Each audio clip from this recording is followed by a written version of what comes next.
تو آئیے اس کے بعد اب ہم بات کرتے ہیں اپنے ہاں عام چھوٹی موٹی غلطیاں جو کر کے ہم بڑے بڑے غلطان بناتے جا رہے ہیں، ان کی طرف بھی آتے ہیں۔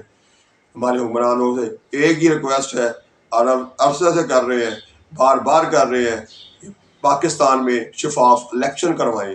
آپ کا تمام نگران حکمرانوں کا ایک ہی کام ہے کہ آپ 90 روز کے اندر الیکشن کروائیں۔ نہیں بھی کرواتے تو 120 دنوں میں بھی چاہے کروائیں، کروانے الیکشن ہی پڑیں گے اور الیکشن ہی ہونے چاہیے۔